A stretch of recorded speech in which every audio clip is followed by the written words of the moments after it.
have you with us here on a very busy Thursday night. And we begin tonight with the breaking news. The new passenger jet scare. Authorities say a Southwest jet at the Orlando airport. Engines roaring, beginning to take off, but they were not on the actual runway. Air traffic controllers alerting the pilots, calling it off. Authorities tonight asking, how could this happen? And it all comes amid a new report tonight on that alarming crash landing in Toronto.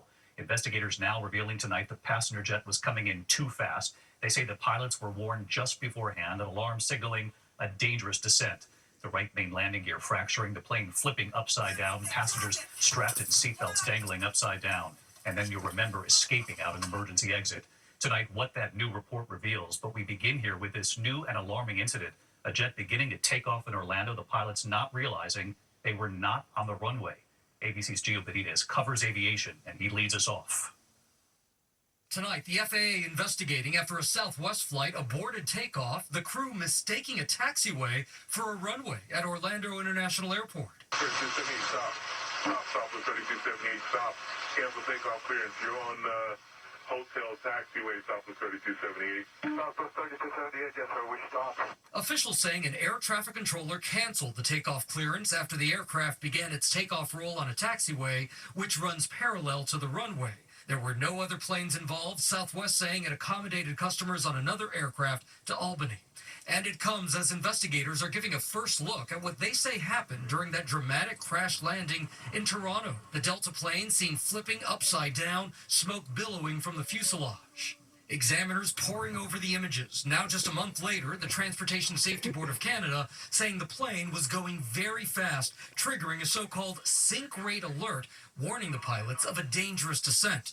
The preliminary report saying part of the right main landing gear fractured and the landing gear folded into the retracted position. The right wing struck the ground and broke off. Fuel spilled out of the wing and ignited. Passengers inside suspended upside down, hanging by their seat belts. Everything, drop it! Come on! All 80 people on board evacuating. Everyone survived, but 21 injured. New images showing that right wing blackened on the ground, 215 feet away from the fuselage, and inside, the overhead bins popped open, luggage thrown about the upside-down cabin. And we're learning the first officer who was flying at the time of the crash had been with Endeavour Air, a subsidiary of Delta, for just over a year and had just over 1,400 total flight hours. The FAA requires 1,500 hours for commercial pilots, but because she had a special aviation degree, she was eligible for a certificate allowing her to serve as co-pilot, which is standard practice under FAA guidelines.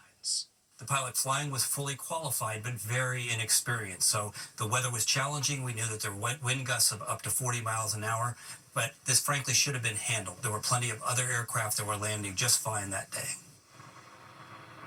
And David, Delta has said that both crew members are qualified and FAA certified. Meanwhile, tonight back in Orlando, the FAA and NTSB are now investigating, David. Yeah, serious questions there as well, Gio. Thank you. We turn now to the other major news this Thursday night. Late today, President Trump taking action to essentially shut down the Department of Education, signing an executive order with young students at his side and his new education secretary, Linda McMahon, right there in the room. The president saying the department is, quote, doing us no good.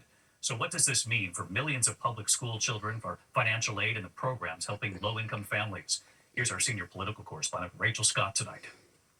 Tonight, with a stroke of his pen, President Trump taking a huge step towards dismantling the Department of Education. He's not able to fully eliminate the department without congressional approval, but his executive order will dramatically scale down its function. Nearly half of its staff has already been laid off. It's doing us no good. We want to return our students to the states. Most funding for public schools is already provided by state and local governments. The Department of Education has been chiefly responsible for enforcing civil rights laws to prevent discrimination in schools, overseeing the process for students applying for college financial aid, and overseeing funding to help low-income students and students with disabilities. The president today saying those students will be taken care of by other federal agencies, but he didn't say which ones. Resources for children with special disabilities and special needs, they're going to be preserved in full and redistributed to various other agencies and departments that will take very good care of them. But that's no comfort to Katie Rivera of Eagle, Colorado, whose 7-year-old son Martine is hearing impaired and autistic. I've always been really proud to be an American because of how much we fight for those who can't fight their own battles or need help. And I just feel like we're doing the opposite of that now. I asked Governor Bill Lee of Tennessee, who was there with Trump today, about her concerns. Can you personally assure the parents in your state that none of those programs will be cut? You know, we absolutely are fundamentally committed to every single child in our state and how it is that we can give them the things they need. But David, no word tonight on when or how those programs will be moved to different agencies. And there is breaking news here from Washington tonight on a different headline. A federal judge temporarily blocking Elon Musk and his team at the Department of Government Efficiency from accessing Social Security records, which contain the personal and sensitive information of millions of Americans. That federal judge calling their work, quote, a fishing expedition. David. Rachel Scott live at the White House for us again tonight. Rachel, thank you. And this evening there is news amid the growing number of attacks on Tesla vehicles and terrorism and what Elon Musk says the company is now doing. Here's our chief investigative correspondent, Aaron Katursky, tonight. Tonight, Elon Musk says his company is stepping up security after a wave of firebombing, shootings, and vandalism targeting Tesla. As part of the enhanced security, Tesla is activating Sentry mode on every car in the dealership. That means security sensors and cameras are on and recording. Watch as Sentry mode is activated on this Tesla this week. A man seen allegedly keying the car in a parking lot in San Jose was arrested and charged with felony vandalism.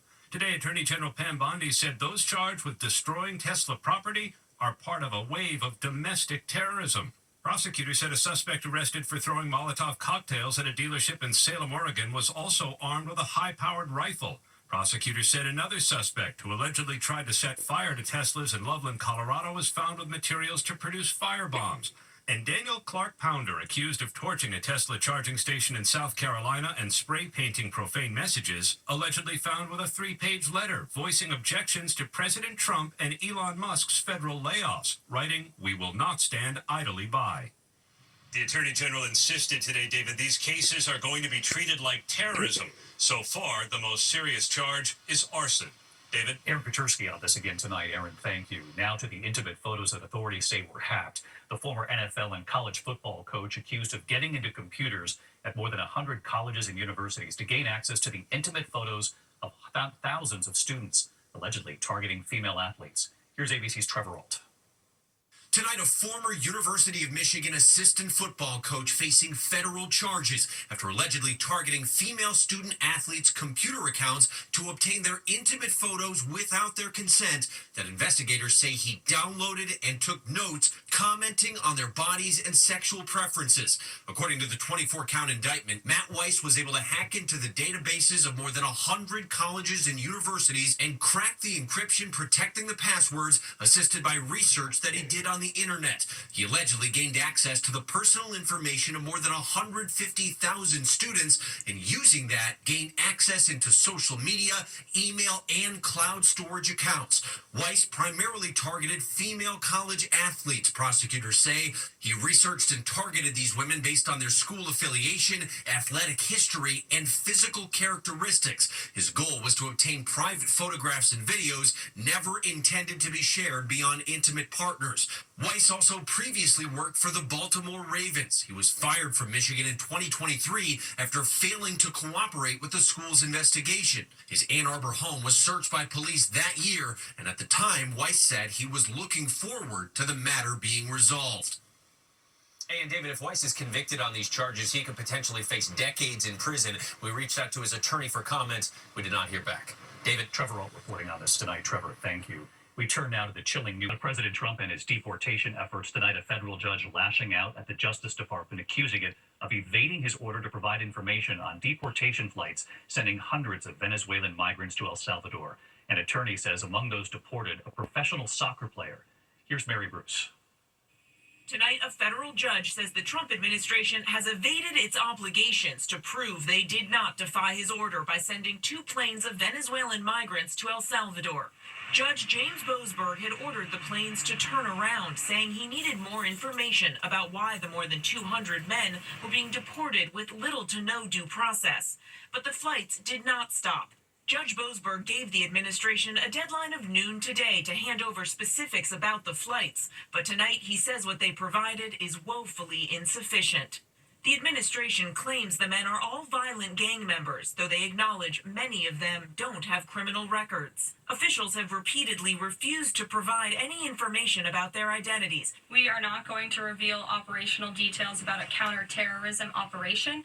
Overnight, Judge Boasberg receiving declarations from lawyers representing at least 5 of the men believed to be in that prison in El Salvador, insisting they are not gang members at all. An attorney claims one of them is Jersey Reyes Barrios, a professional soccer player in Venezuela. She says he was tortured after protesting the Maduro regime and had applied for asylum in the U.S. after entering the country legally. His family believes he was singled out because agents thought his tattoo was a gang tattoo.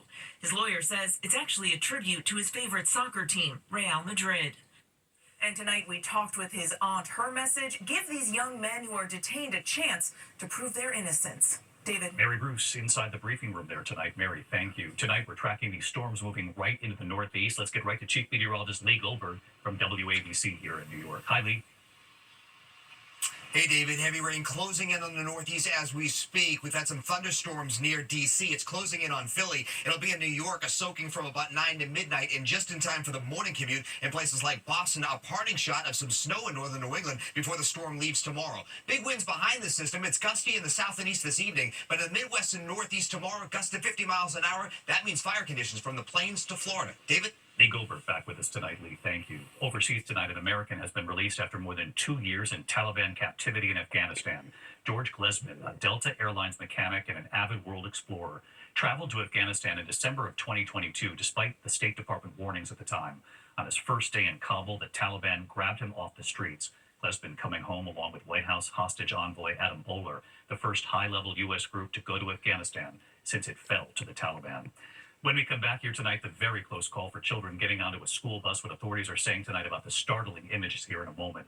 Also, for the first time, Beatles star Ringo Starr performing at the Grand Ole Opry. We'll take you there tonight as the Beatles star goes country. And next here, look at this, the massive home explosion. One person in critical condition at this hour. Firefighters racing to stabilize that home to try to save the dogs inside. And what they think caused all of this in a moment here.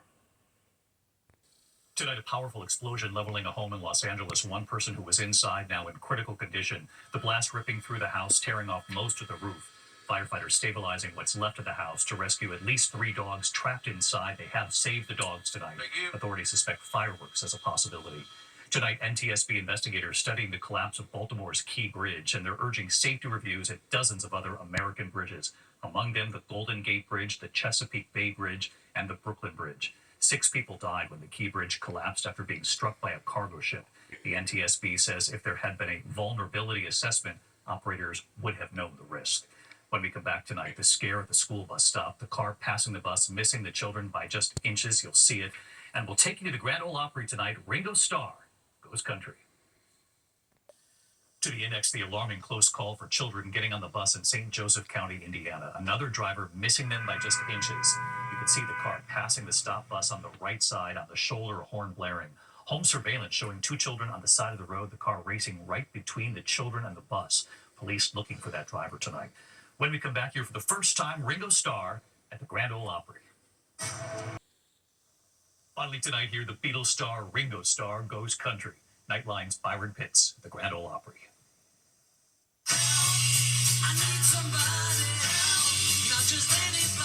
He held that famous umbrella in Help.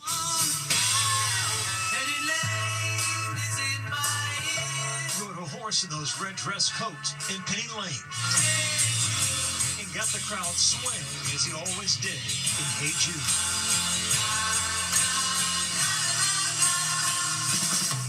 The boys from Liverpool, you know their names. It's John, Paul, George, and Ringo. You called them your brothers? My brothers and my friends, yeah.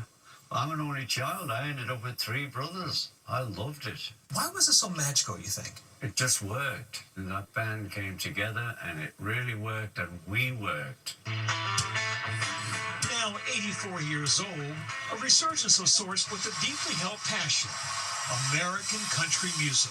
Ladies and gentlemen, please welcome for the first time to the Grand Ole Opry, Ringo Starr. Playing a special one-night-only show at the most famous country music venue on the planet, Nashville's beloved Grand Ole Opry. Well, I think you are gonna be collaboration with country music legend T-Bone Burnett, Ringo is back with his 21st studio album, Look Up. A love letter to country music. Ringo realizing his lifelong dream of playing music his way in front of this crowd. What was it about country music that spoke to the heart of a kid from Liverpool? I think the emotion of country music. They're very emotional songs, so many of them. Was it cool to love American country music in 1950s England? Oh, yeah. And where I come from, I'm blessed because it's Liverpool is a port. Every third house, one of the sons was in the Merchant Navy. And they were going around the world. And they go into America, they would bring records in. What will you want people to remember about you? I think it's all down to the music. Millions of people know about the music, and hundreds know about me. I mean, it still surprises me that the beat goes on. For you seem right at home. Our thanks to Byron, and thank you at home. I'm David Muir. Good night.